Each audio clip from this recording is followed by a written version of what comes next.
Hello, and welcome back to another episode of the Brothers Whimm podcast with me, Matt, your host today, and my brother and co-host, Ian. Ian, how you doing today? I am good, Matthew. A little bit crazy on the the enunciation, whichever one it is, of the words today. It's hard to come up with things on the fly like that, I was coming out of my mind, it's pretty much the same exact thing, but it's tough every time. A little crazy though, Yeah. Let's make it easy for our viewers. Yeah. Don't need any aneurysms. Yeah, I assume a lot of people listen while they drive, so they don't need anyone careening off the roads. More than last week when I made them applaud for me. We got to clap. So go ahead and give us a quick 5-second round of applause while we get into our first topic here. Again, no hands. So we're going to start with something a little bit close to home for me that happened yesterday. The NBA Finals. Yeah, the NBA Finals. No. We're gonna start with my car that broke down yesterday. Actually, it broke down Monday, and we took it to the shop, and they diagnosed it with internal engine damage, which is straight up. I heard that and I was like, it's done. Like there's Can you say it again? Internal engine damage. That's not a word you want to hear. Is something kaput then? Oh yeah, it's done. Yeah, we've already accepted.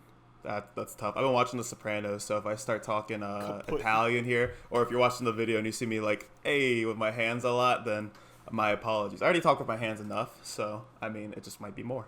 I do it sometimes, but, on the podcast, I'll do it below the camera like this, and you can't see the thing I'm doing, so it doesn't even matter. A nice subtle... Yeah, hey, I was watching it at, maybe 2 episodes in a row the other day, and I'm still house sitting, and I got up to let the dogs out, and they were super hyped up, so I let them out, and then I let them back in, and Winnie ran past my leg, one of the dogs, and he kind of hit me, and I went, oh, just that jerk. Hey! And I was like, ooh, maybe I should chill with The Sopranos, all right, because it was interesting to say the least. It's fun to mimic TV shows you watch in general. I'd say. It's. I'm sorry to get off. We'll go back to. We'll go back. It's such a good show, man. I was really putting off watching it because I didn't want to have a show. I'm bad with shows unless I'm really in the mood where it's all you can do is watch the show because every part they tell you is important.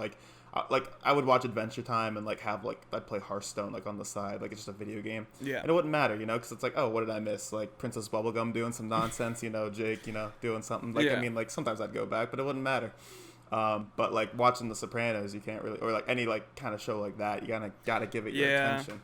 I was not in the mood for a while. I don't like doing that at all. I haven't been in the mood to watch a TV show alone in a long time. The last thing I watched on its own like that was probably Attack on Titan, and the only reason I did that was because other people were watching it, and I was give it a chance again because I had seen it before and I kind of liked it. So.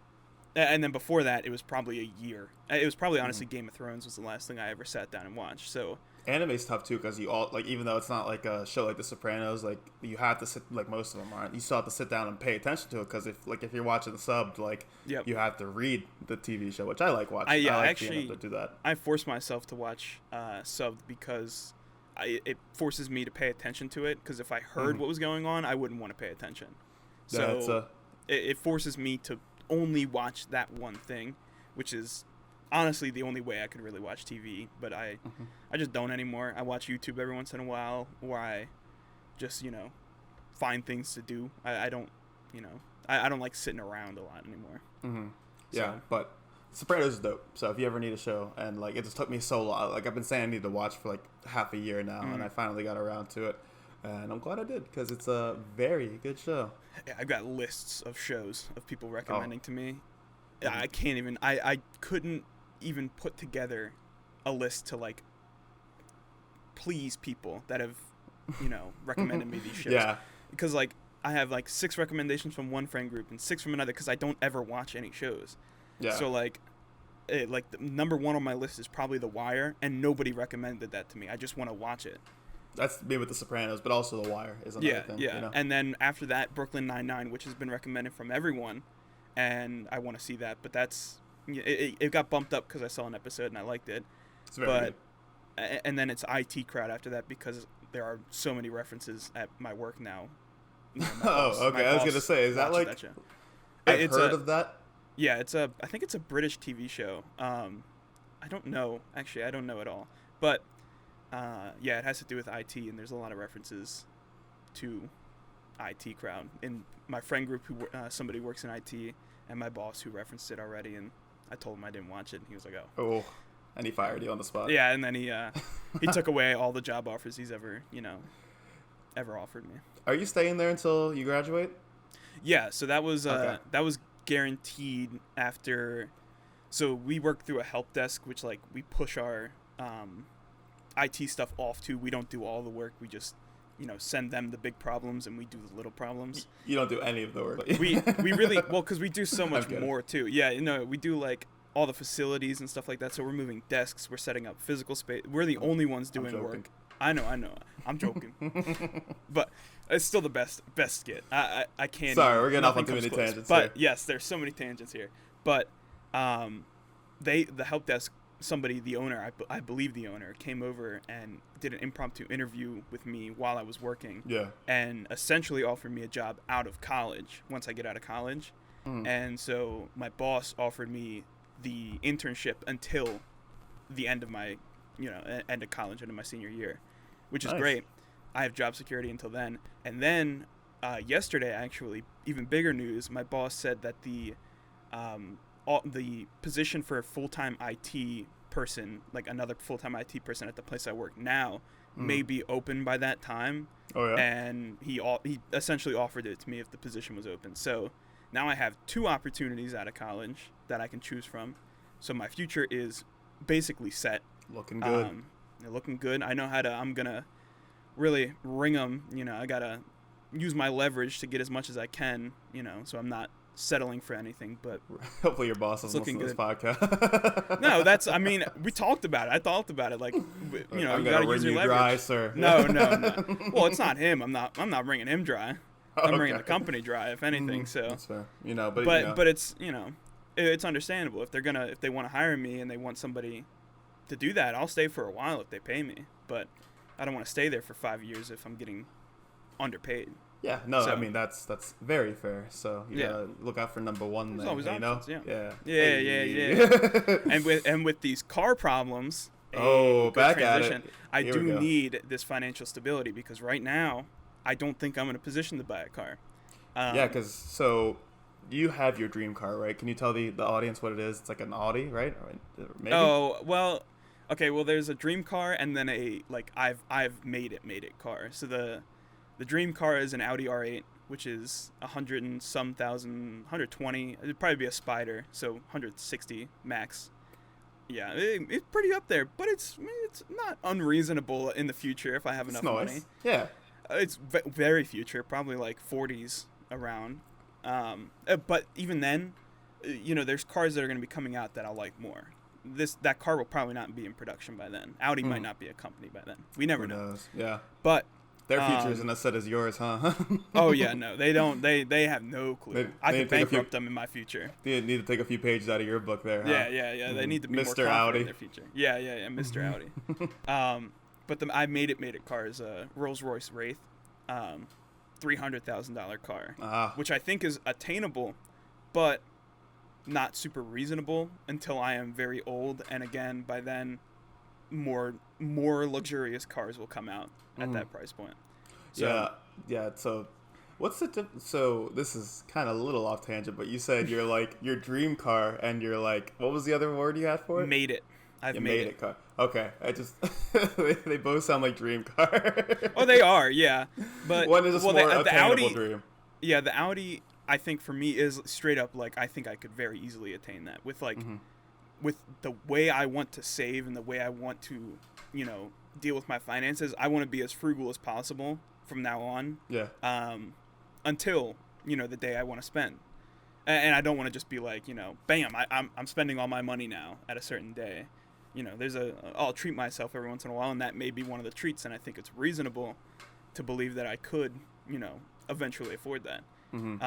So the Audi's like a dream, like a realistic dream where like you're like at work and like maybe like like the break room freezer broke and like all like the empanadas are thawing or something like that, and you're like, oh no, like so that's the dream you're having, right?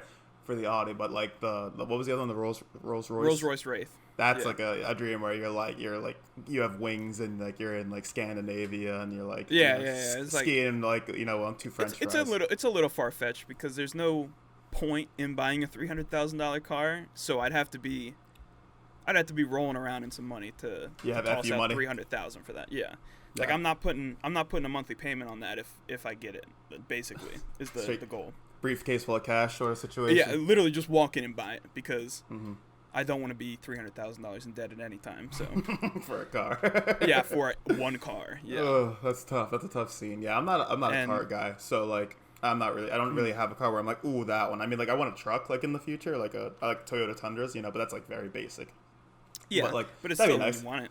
Yeah. So I'm not really looking to spend money on that, but I'm glad you have something that you're looking forward to. But anyway, so you're not in the position to buy either one of those. No, nowhere close. Yeah. So I'm in the position to actually I can buy something pretty good, but the thing is, it's a weird period to have this happen because I'm not in a financial situation to buy a car right now. But in a year, I think I will be in a financial situation to buy the car that I've been looking at buying. So like 20 to 30,000, which I think is possible after a year. But I don't want to buy that and be in debt.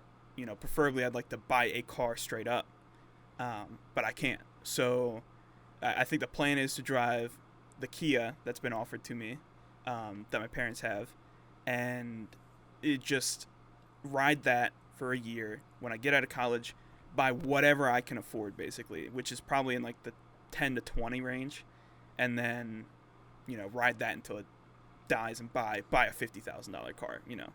It probably not, because when you start pushing into that range, it's just like almost wasting money. There's not much more you're getting for that. So you know what you could do?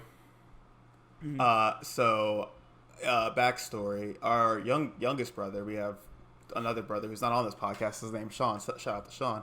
He wants to buy a truck. He just started working at Texas Roadhouse. He has a little inheritance money. He wants to buy a truck. And Matthew and I have been on the don't buy a truck like he's got like we won't put his financial situation out here, but he wants to buy a certain expensive amount of truck, and it's pretty much all the money he has. And we're like, don't do that. 100%. Not a good idea, right?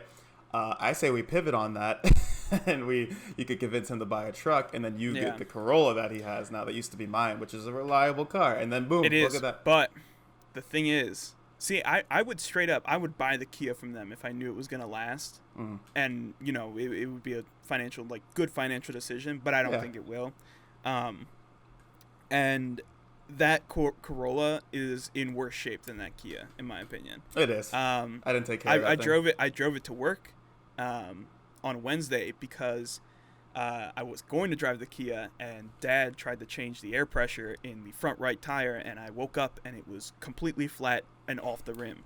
And I tried to drive it. I drove it out, and I was like, okay, I know that a tire is flat. It was literally just like as I was driving, and I pulled into our neighbor's driveway. I'm like, yeah, I gotta turn around, and had to drive Sean's car to work. And that thing, I had a V6 in my Mazda 6, and it is extremely obvious the difference between the two when you're driving on the highway. Because the Corolla's a V4, right? Yeah, V4, no turbo, no nothing. It is baseline V4, and the power output from the V4 is just so much less. Like, I was on the highway, and I was gunning it to get into the fast lane, and I slam on the gas, and this dude's coming behind me, not too quick, and I veer into the fast lane, and barely make it. And with my car, I was confident. I was extremely confident with making that, and I just tuned it out. I didn't even think about it.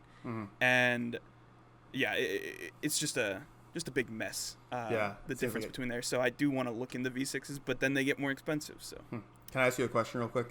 Yes. Is my webcam frozen on your screen? That's not great. That's not great, but we can continue. You can hear me though, right? Yeah, go ahead and just restart your camera, but we'll continue. But yeah, I unplugged my headphones by accident, and then for some reason that made my thing stop. So I saw you reach down, and I was like, What just happened? You on your webcam's frozen like this. You're reaching down. But yeah, the car situation is interesting. Now I have to start looking into buying used cars, which isn't great, not fun. I wasn't gonna buy a brand new car anyway. No, yeah. I'd buy like 2018 or back, but that's breaking the bank at this point pretty much. So yeah, I don't know. It just seems like such. Is my webcam a little loading box for you right now? Yeah.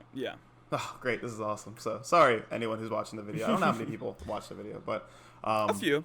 Yeah. Well, sorry, you don't get unless this gets fixed. Then that's fine. I don't know why this would affect my webcam. Anyway, you don't need to hear the technical side of everything. Yeah, used cars. It's a weird ball game. So hopefully, the Kia works out for you for another year, and we're all peachy after this whole situation. Yeah. So I'm hoping. Yeah. Here's to hoping. Sorry about that. Had a bit of technical difficulties. We are back, and we're going to switch topics to the NBA Finals now. We talked a little bit about it while we were having technical difficulties, and it didn't really work out, so we'll restart the whole topic for you guys.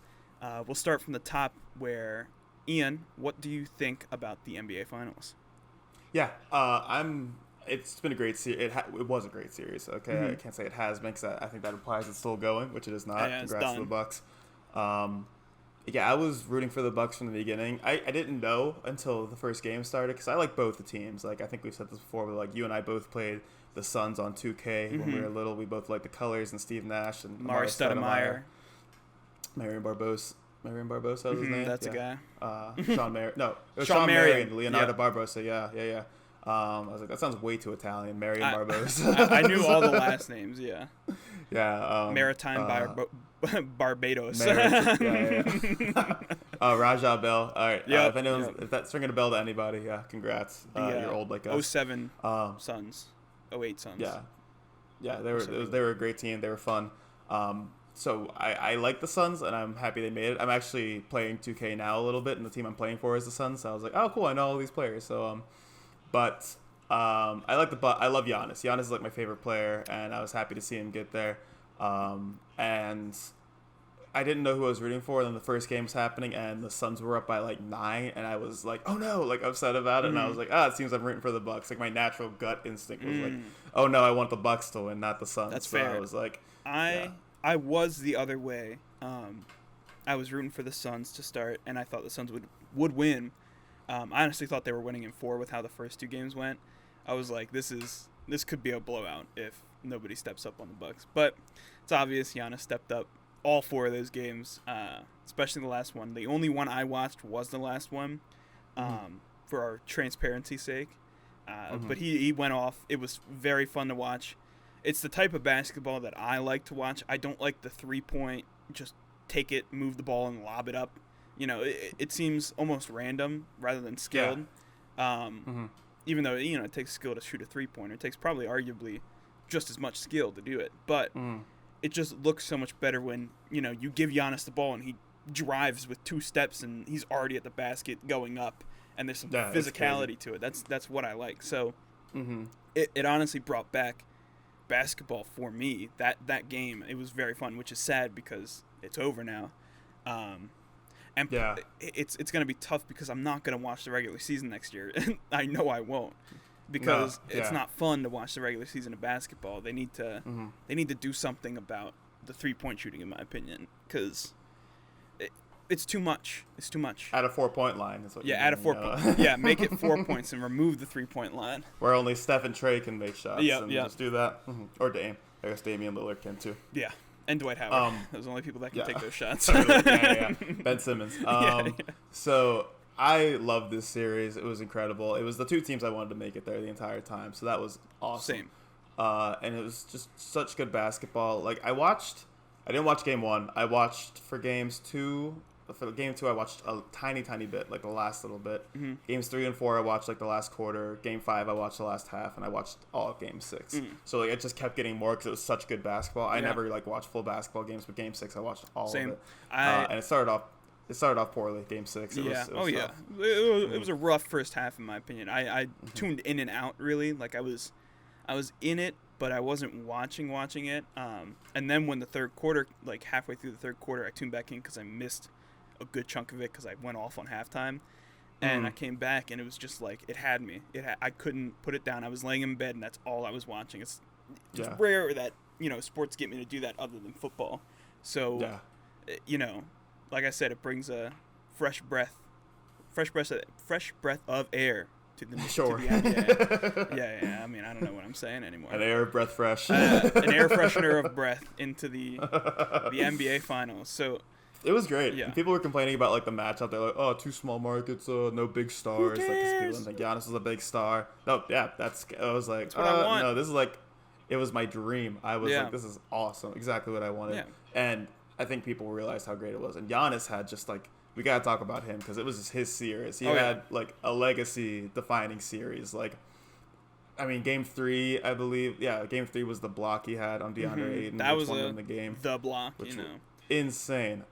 Game 4 was the Drew Holiday steal into the alley-oop to Giannis to put them up and pretty much win them that game. I believe that was also the one where he took 3 steps baseline to baseline and dunked it from beyond the 3-point line. Like, like the best highlight according to Dad is when, I forget who it was, the doctor, is that what they called him? Old dude, old 70s. Oh, Dr. J? Yeah. He Julius Erving. He from the 3-point line took 2 steps and dunked it. And dunked the cradle, it. Great dunk, great play. But then you see Giannis do it from about 5 feet further back, dead on, further away, dead on at the 3-point line. Yeah. And he 2 steps and dunks it. Pretty much dunks it. It's very close. That man is a monster. Like, he's crazy. I might have been wrong. It might have been game 4 with the block and game 5 with the oop. I don't remember. I don't It's remember. Getting messed up. Well, I don't think it was 5. I don't think game 5 had anything because I didn't see anything about game 5. I could be wrong. I'm getting a little bit mixed up. But game 6, he's been doing crazy stuff. He had 2 40-point games earlier in the series. Game 6, the closing game, he had 50 points, 5 blocks, like 13 rebounds. He's like the first person ever to have 50, 10 rebounds and 5 blocks ever in the finals game. He's like 18 for 20 at the free throw line when he wasn't good. 17 for 19. Was he and 17? The Suns were 16 for 19. And that was like, I was watching that. Like, I watched all of game 6, and I'd watched him before. Game 5, he was 4 for 11 on free throws. He was bad. And like, if you don't believe in God, this might be a case for it because him going from shooting like about 52% from free throw to going 17 for 19, which he was almost 100%. Honestly, I didn't see the one miss he had. I saw the last miss because it was the last thing of the game. Yeah. But it shouldn't, like, that one shouldn't even count because it doesn't matter. And also makes it 50 on the nose, which is a lot cooler. Which is a lot cooler. They should have only given him one shot to begin with. So it's just insane to watch him do that. Like, what happened? How the hell? Why did he play out of his mind that game? Nobody knows. Like, he's been playing out of his mind the entire series. Oh yeah. But just him being able to fix the biggest weakness in his game, which is foul shooting, and like the way he plays, he's going to the basket. The only thing they can do to stop this giant monster of a man is to smack him like in the hand, so that he literally can't do anything about it.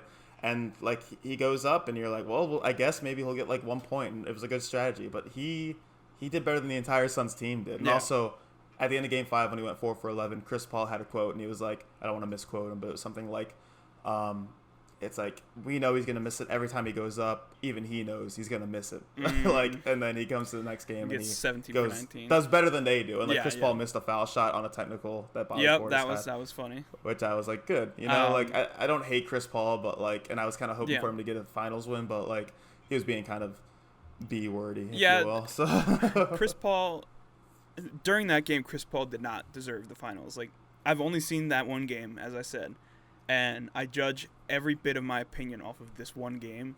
And since I do, the Suns looked terrible. Like, Devin Booker was throwing up shit that did not go ever. I'm sure he hits it other times, but he just didn't look that great. He was performing, Booker, but in I want to say game 4, he was insane. Like incredible. Might have been game 5, but in the third quarter, I think he went 12 for 12 on field goals. Damn. Like he had like a 40-point game. I think it was game 4, but oh my gosh, like I was like upset because he was doing so well. I'm like, I want the Bucks to win, but it's so cool. He was making everything, like not even just like layups and runners. He was making like fadeaway shots and threes, and he couldn't miss. It was honestly, behind Giannis, the best basketball that was played in that series. Probably, it was just incredible. Yeah, so, and shout out to Booker. He's getting a lot better. I wouldn't doubt it. The only thing is, I haven't seen Devin Booker play good ever, which is unfortunate. I've only seen his bad games or his average games like this. And then I saw Chris Paul, who didn't do anything. Like, I didn't even think he could, play that. Like, he wasn't even playing. There was so many missed shots, so many missed, passes, so many mess ups on his end. Like, he was actively hurting the team by being on the court, in my opinion. Yeah. I think he was hurt. Like I've heard a lot of people say like he's got to be injured. I don't think it matters. It's like Giannis was probably hurt too in some way. I mean, he might not have been as hurt. Another miracle for like God's a Bucks fan because that knee, you saw that knee injury, right? On I didn't see it, which but was maybe I knew like 2.5 weeks ago at this point. It was gnarly. That happened to me. I wouldn't be walking for a month. Like I was, and he is back playing basketball after one game off. Like it was incredible to see. He pushed through this. That's the only thing I have against Giannis is that I don't think it's sustainable. I think during the regular season to do that is not reasonable for him or anyone of that stature. Like he needs the other people on the Bucks to perform to get them to the playoffs, and then he can start to play. It's almost like he's a weapon that can only be used for a bit. Kind of like not like Tom Brady, but like somebody of a similar performance caliber. Like he's great in the playoffs, but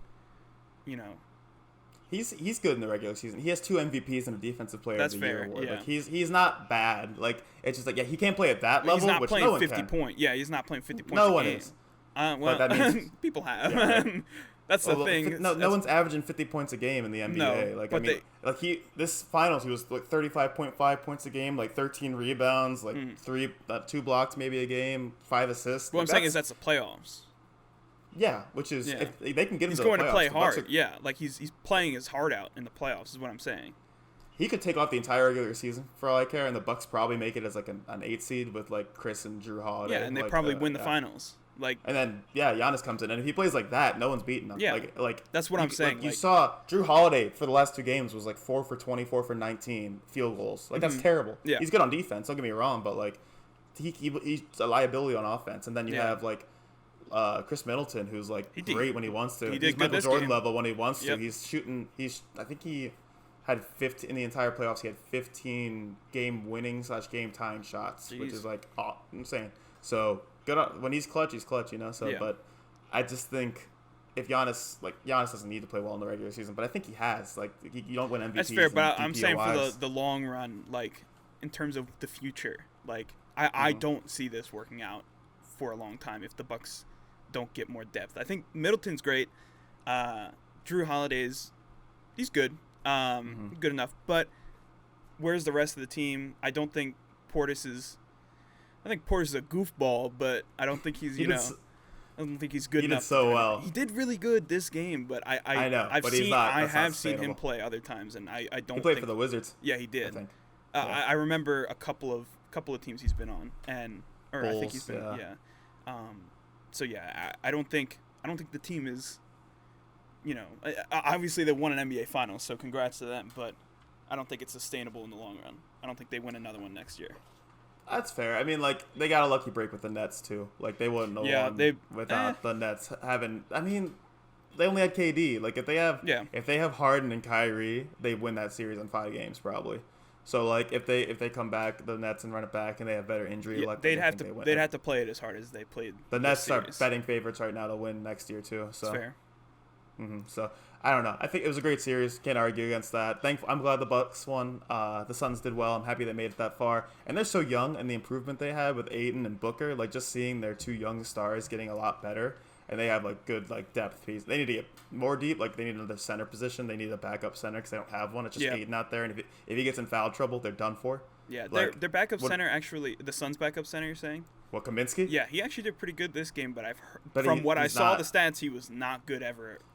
Yeah, no, he's not ever that good. He just he was pretty good for them tonight. For what he needed to do, he did he did above what he needed to do. He had like 6 points when he was playing in the third quarter. Got a couple of rebounds. Like it's really all you need. He's playing. I mean, there were a couple games. Good. Yeah, but against Giannis, nobody's doing anything. So especially at that level. So it's unfortunate. And they're too small to play against Giannis like that. Yeah. So it was like if Giannis was playing even like it doesn't have to be at this level. He played like at an unprecedented level for this series. But like, even if he was like, all right, this series, like they still would have trouble stopping him because Ayton was their only hope, and Ayton was having trouble the entire series, which is fair. He's a young guy.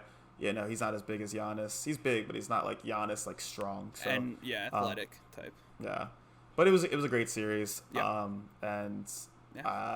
Like I said, I agree with you. I probably won't watch basketball next year, especially being Wizards fans. It's tough. Yeah, no, I will not. We did get a coach I was happy. We got a coach I was happy Wes about. Unseld Jr. Yeah, I'm pretty happy about that. I can use this to tell my story about meeting Wes Unseld. That's true.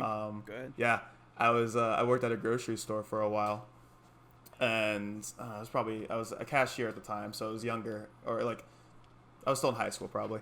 And this older, taller black guy comes in, and he's like just talking to me. I'm bagging his groceries, and the manager's like, "Hey, can you take him out to his car, help him with his groceries?"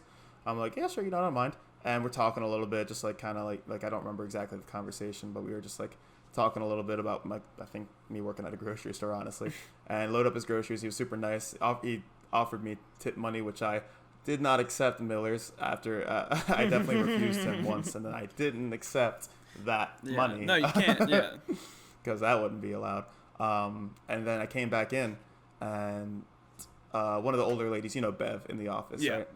Yeah. She's like, "Ian, don't you play basketball?" And I was like, "Yeah, I like playing." And she's like, "Do you know who that was?" I'm like, no, just a dude, right? She's like, "Do you know who Wes Unseld is?" And I was like, "Yeah, I know who Wes Unseld is." I was like the best player on the Bullets. They were what used to be Washington. The Wizards Bullets. are now the Bullets before, and the Baltimore Bullets, but they were Washington at the time. But he was the best player. Like we go to hockey games and we'd see his name, like they have his jersey retired in the rafters. You'd see it there. And I didn't know him, but I was like familiar with him. I'm like, yeah, like I know he's one of the best players on that team. Probably number one in Washington history, like the Wizards team history, honestly. Yeah, pretty much. Yeah, honestly. Yeah. And I'm like, yeah, I'm familiar. And she was like, that was him. And I was like, shut up. Yeah. That's an insane celebrity meet. Like I had honestly met zero people that I could. No, I really haven't met anybody other than that. So it was a really cool experience. Like, I mean, obviously I didn't know who he was at the time, but I think that made it better. I didn't want to be like, I mean, it would have been cool asking him some questions, but like, I mean, and then I never saw him again. He never came back in. He died like a little over a year ago, which was sad. But it's cool to have his son there. Like his son, Wes Unseld Jr. has been like in the organization for the Wizards for a couple years. But then he went to like the Warriors and the Nuggets and all of that, and now he's back. Where his father, helped us win a lot. So hopefully, there's a good culture shift there. God, I hope so. Hopefully. Yeah. Either way, I don't think I'm going to be watching the regular season Wizards. Say it again? I don't think I'm going to be watching the regular season Wizards at all. No. I don't think I'll be watching the regular season Stars. I like Ja Morant. Don't think I'll be watching him. I like Giannis. I don't think I'll be watching him. And that's really it. That's the only reason I like basketball. So. We'll see. I really got into it later in the playoffs. Like I watched, I guess it wasn't that late, but like I watched a lot of the Bucks Nets series, and then I was like, because I was really hoping for a Bucks Suns finals, so I was watching a lot of the Eastern Conference Finals and Western Conference Finals games. But it was good quality product, so I was like, at least next year I'm definitely gonna watch most of the playoffs. So, yeah. That's good. Speaking of the NBA playoffs, did you see the commercial that happened in the Game 6 of the Beats commercial? I'm trying to get it out of you just to see if you remember. I don't think it's one of our topics that we discuss. It's the Kanye West announcement of the listening party. That was kind of a shock because I'm a huge Kanye fan, as we talked before. So when I saw this commercial, I'd heard rumors. I knew from the start when the rumors came out. I saw it on the subreddit. they were talking about a artist having a watch party in Atlanta or something like that, and immediately it broke Ticketmaster a couple of times apparently, and they didn't know who it even was, and it still broke Ticketmaster because, you know, if you're filling a stadium for a listening party, it's obviously going to be something big. So people thought it was either Drake or Kanye, and then he drops this commercial on Game 6 of the finals, with the Olympian who wasn't allowed to go because she smoked weed, right? Sha'Carri Richardson, I believe is the name. Yeah. So that was it was really cool. Like, when it confirmed that it was happening, I was like, okay, you know, he's never done anything like he said that he's dropping albums before, but he's never like advertised like that before. So it's exciting to see. Hopefully, turns out to be a good venture. Just wanted to bring it up for a minute. Are you excited? Is that all we know about it? Yeah, is that all we know? Is it going to be another like gospel album, like from what Jesus King? It was a preview of a song in the commercial, and the lyrics were about God, but it was kind of like organy, and I think it's going to be is a mix of the two, which I'm happy. I could go for another Kanye gospel album. I like Jesus is King. I liked it too. I think it was good. I think it went very hard for what it was. Yeah, I mean, it's a funny way to put it, but hands on. Yo, oh my God. God. Got a new Kirk Franklin? Yeah, you got that new Kirk Franklin. Mind if I praise God for a minute? Love that video. Oh man, if you haven't seen that video, look up "Mind If I Praise the Lord." Mind if I praise the Lord? Little big chunky guy dancing to Kirk Franklin, and it's awesome. It's such a good video. So please look that up if you've never seen it. But yeah, it's like 20 seconds too. So. Yeah, as long as he drops the album, which it could not happen, but as long as he drops the album, there's hope for it. Is there time for it? I think it's tonight. I think so. The listening party's at 8 p.m. in Atlanta or something like that. But today's the album Thursday, might, by the way, the 22nd, for those not aware. The album might not come out tonight, from what I've heard. It might be next week. So that's a little weird. I know he's done private listening parties in the past for like really small crowds, and then not. He did it for Yandi, if you remember that hype. I believe he did it for Yandi, or he may have done it for the Donda project way in the past. And he did it for a small crowd, and everyone was like, "Whoa, this is crazy!" And then he just didn't drop it. So that was a while too. Like it took him a while to put out Yandi, right? Or am I wrong? Yeah, it took him a while, and then that's what turned into Jesus is King, because gotcha. All the Yandi leaks sound pretty much like Jesus is King, but he changed the lyrics from crude things to God things. And this is post-divorce Kanye too, right? This is post-divorce Kanye, so it's interesting. Is he still a God-fearing man? Is he still? He probably is. I mean, I know. I hope so. Is. Seems like he had a strong faith, but I don't know how new he is to the whole thing. Yeah, so. I think he is, but I think he may not do another full gospel album because he's been switching it up recently, ever since Yeezus. Probably that's every single album has been different, really. So hopefully this one's different in some way. I don't even know how it could be. It could be, like I said, a gospel fusion album. Yeah, that's. I mean, I guess we'll see. Do you have anything else about it? No, I just really wanted to bring it up. I'm excited for it. Speaking of rich people doing things, do you have anything else about this? No. I was Go ahead. I want to say speaking of rich people doing things that they probably didn't need to. I'm excited for the Kanye album. Jeff Bezos launched himself in space the other day. Yes. That was hilarious. That dude. Oh my gosh! Like there were so many good tweets about it, just the discourse. Oh my gosh, I loved it. Why? Like that's the big question for me. Is like, why? It took 11 minutes for them to get to space and come back. It was an 11 or 17-minute trip. I forget which number it was, but they didn't even. 11, I think. They really didn't even go to space. They were like 2 minutes of weightlessness or something like that. Yeah, they were like in the stratosphere, right? Yeah, they were. Yeah, it was really high up, and it was like under the orbit line or whatever, which is still like.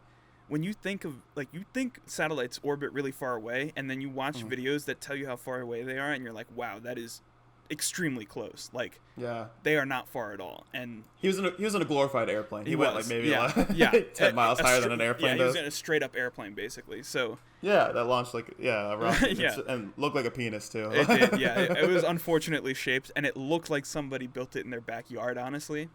Yeah. So it's terrifying. It's like, if I was a billionaire, I would be contracting Elon Musk to make me, you know, a SpaceX rocket to launch me to space. Yeah, because this was Blue Origin, right? I think so. Yeah. Is that like an Amazon subsidiary or something like that? I wouldn't. Jeff Bezos I have wouldn't money in doubt, that. I wouldn't doubt. I would if he had imagine. money in it. I would imagine there's money in it. I think I think it is actually. So it's probably honestly an ad campaign for that. So yeah, because you think I'm going into space in that thing? Like, yeah, no, I'm not. Like, I'm not space. even. I barely trust Elon. Like, if I was paying $100,000, like he says he wants to send people to space, and I'm getting in those really nice SpaceX rockets, I'm still terrified because there's that slight chance of blowing up at any time.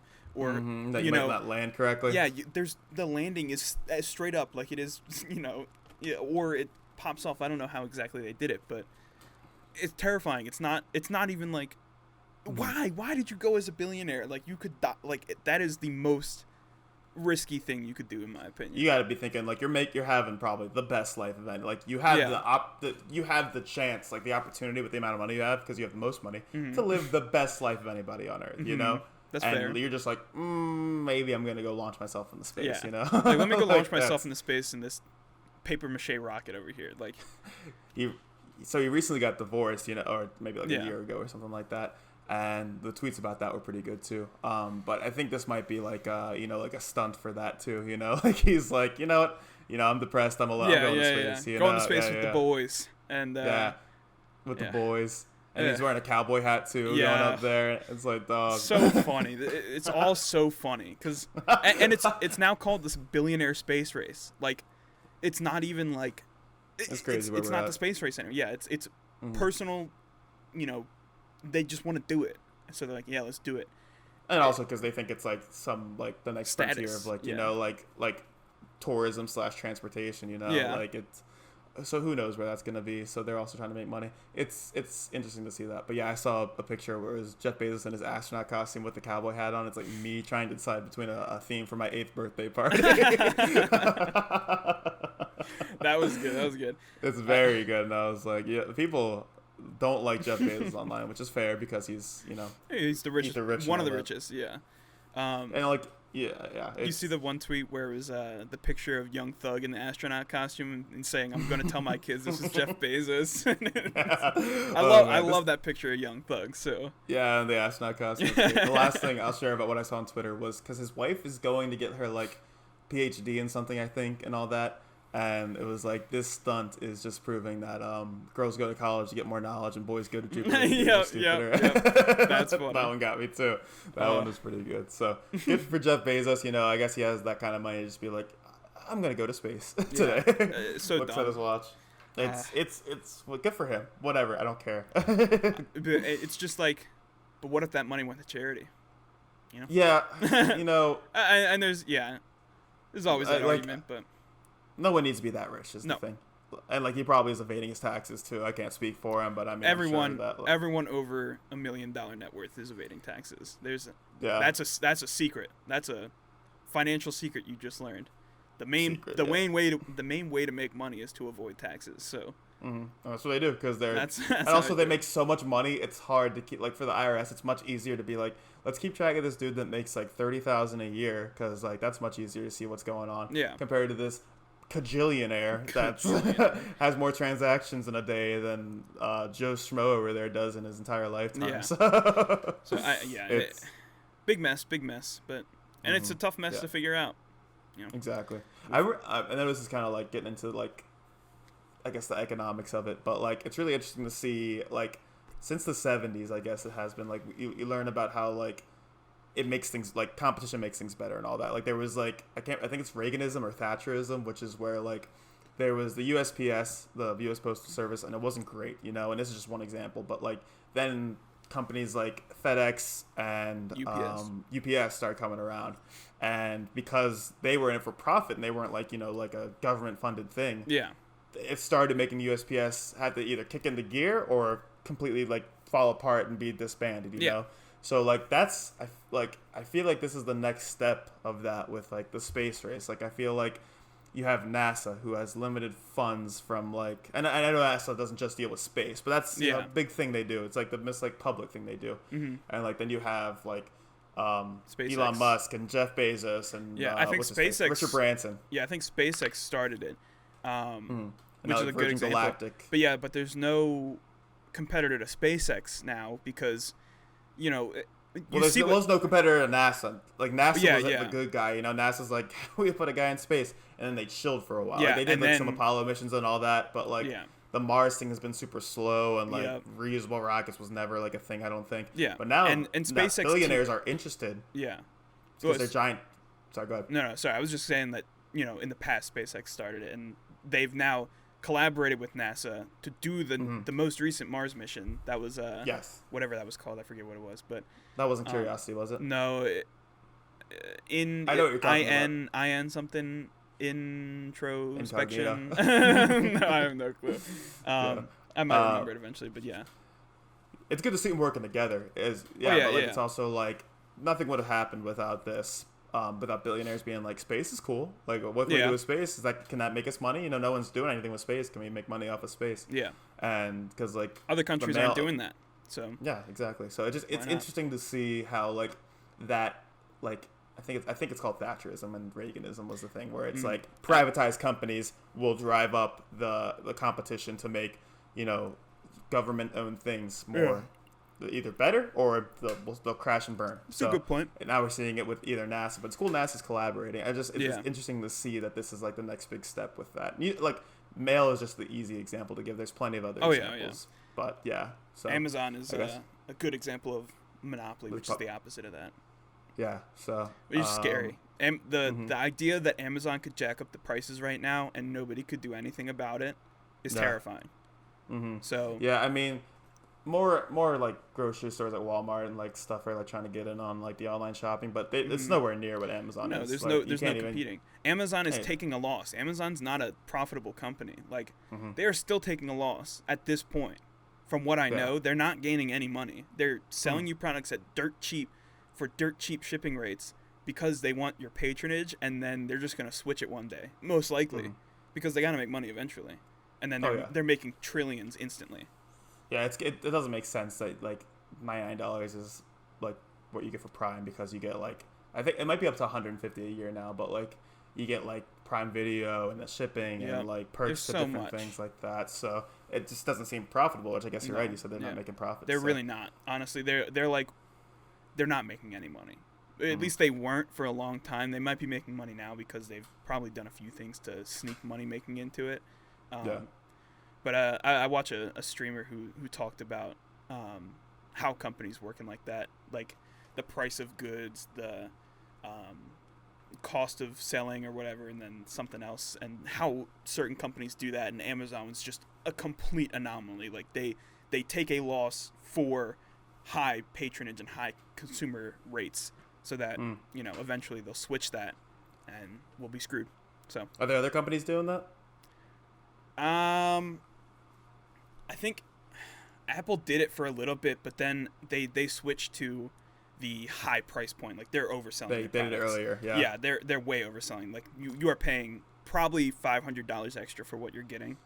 You see Amazon getting in on everything though right now. Like they bought Whole Foods, and they have their own streaming services, and they're making movies now. Like eventually, I feel like once they have their stake and are like a popular name in like most fields, like the most important fields that people care about nowadays, they're just gonna be like, and then flip the switch. And you won't even notice it. It's a thing. Like they'll do it over these next few years, and then 5 years from now you'll be like, what happened? We were buying Amazon things every day, and now we can't afford to buy a piece of gum from Amazon because it's $50 for a pack of gum. Ooh. So terrifying. There's a lot of terrifying things behind it. Like another good example of a different type of business would be like Ferrari versus regular car companies. So they're selling a car at a high price point for a high market at a high cost, like at a high cost to manufacture. So they're getting like luxury clients, and they sell limited amount of products so that they make as much money as possible. Other car brands lower the price of their cars so that they can get as many people buying as many cars as possible to make their money. So it's just like different ways of making money. And then when you look at Amazon, it's different ways of not making money, which is terrifying because that big of a company should be making money. Yeah, I guess, I mean, yeah, I really don't want to see it, but it's probably gonna happen soon. Can't do anything about it. One person can't do anything. Except, back on mute. Not even Jeff Bezos can do anything now. He's no longer the owner. So. Yeah, I forgot about that. Yeah. Yeah. Step down. I left off a point about music. I know that was like a depressing, like Amazon's gonna destroy us all, you know. But I forgot to mention though, because I was thinking about something I couldn't remember. Do you know who Isaiah Rashad is? He's a rapper. Yeah. Yeah, he's putting out a new album next Friday. Ooh. So a week from recording, and that's what I'm excited for. That's what I've been like looking forward to for like a couple weeks now. So that's interesting. I've only heard a couple of songs from him. I love the way I love his like flow. Yeah. Maybe last thing we should talk about, because I feel like this was going on for a while now. We had those technical difficulties, so I have no idea what it's at. But did you see? I just saw it this morning. Jordan Peele posted a poster for his new movie coming out next year. Yeah. What's it called? Nope. Yeah, Nope. I am excited for it. The poster didn't really tell anything. It honestly looks weird and not. There's like a cloud with a kite tail coming off it over a town. But it's got good actors and actresses. It's got Daniel Kaluuya, Stephen Yeun, the guy from Walking Dead, and also I think you should leave fame. I think you should leave fame. Yeah, that's number one on the Palmer list. Is in it. Yeah, so, there's some names. I think Daniel Kaluuya is number one. He should be in every one of his movies. He's just great in those movies. He literally fits the role perfect, and he's great in pretty much every movie he does. So. He's a great actor, one of my favorites. Yeah. So, and if Lakeith Stanfield's in this, my gosh, we literally just said the exact same thing. That's crazy. Yeah. I mean, we both love him, so there's really he's probably number one in my book. I forgot he was in Get Out. Yeah, he was, but a very small role, but he was still in it. So it'd be cool to see him get back there and do something with this new movie. But I feel like he would be on that top 3 there. Like he's probably bigger than Keke Palmer. He's big now. Yeah, like he's. Yeah. People on Twitter just found out about him a couple months ago. I remember that. You remember all the people posting about him and everyone flaming people for it. Like, you just figured out who this dude was, and he's been in every movie you've seen in the past 5 years. He's so good. He is. Him and oh shoot, who's the other actor that we were on early? I'm trying to think. Gosh, I can't think of his name. Oh no, sorry, not the other. I was thinking. Him and Gus Edwards. Ravens. When you said that, I was thinking of Gus Edwards too. I was like, he's not an actor. I don't know what I'm thinking. Yeah, no, it's the two people we've been on way early. That it's always a good feeling when you're like, when you catch him. I've been with that guy since day one. You know, like I'm getting slight feelings of that with Giannis, where I'm like, I've loved Giannis for like a year now, and even that's not that long. Like Bucks fans have loved him for like 5 years now, but like everyone loves him now after this finals performance. But I was like, I've been on Giannis for a year now, so get at me. my biggest I've been on him since day one is BB No Money. I was on him when he was making SoundCloud rap, like very early, and then he dropped La La La, and that just blew him up into the pop scene. He went back down. He like regressed after that because he hasn't made another hit. But I knew all of those things were coming. Like he had some bangers back in the day. Honestly, Have you heard Have you heard his latest song yet? Which one? Is it called Help Herself? It's featuring Benny, who I love. She has a song called, I think, Glitter. That's really good. I think I have heard it. I didn't really like it that much. Okay, it's way different than his other stuff. But I liked it. Yeah, I don't even know if he's singing on it, if I'm being honest. Yeah, he changes up a lot of things he does. Like he'll make songs that are like attempting to be pop singing songs, like where he sings and he does pop songs. But then when he makes the bangers that are just off the wall, dumb, fun to listen to, lyrics don't make any sense. That's the point. That's the best BB No Money in my opinion. Like it's a lot of fun. So great guy, great, awesome. Great I'm sure he's fine. I don't know. No. Him and Young Gravy, those are the two great artists that work together. Yeah, they are fun together. Their collabs are a lot of fun together. So yeah. All right. Well, I think we're gonna have to call it there. We're not honestly entirely sure how long we've been going on. Hopefully we haven't been too long. Hopefully you enjoyed the episode. You can check us out on our socials, Twitter, Instagram, @BrothersWhim, YouTube, the Brothers Whimm Podcast. Go ahead and hit our email up at brotherswhim@gmail.com. Go ahead and hit the like button, subscribe button, everything you can do to help us out. It means a lot. I know Ian appreciates it. I do as well. I do. Either way, we're just putting out content. So we appreciate your listening, and we'll see you next time. I've been Matt. Time out. That was an 8 out of 10 outro. Pretty good, buddy. The only thing I'd complain about is you need to put the YouTube stuff with the YouTube stuff. You plugged our YouTube, then plugged our Gmail, and that's then fair. Go like and subscribe. That's the only complaint I have. But maybe 8.5. It was a pretty good outro, dude. I was feeling it on that one. I was letting you go. You're out. Yeah. So anyway, right. Finish it up. I guess. I've been Matt, and I've been Ian, and we appreciate you guys listening as always. Thank you so much. Yep. Thanks, guys. See you next time. Bye. Bye.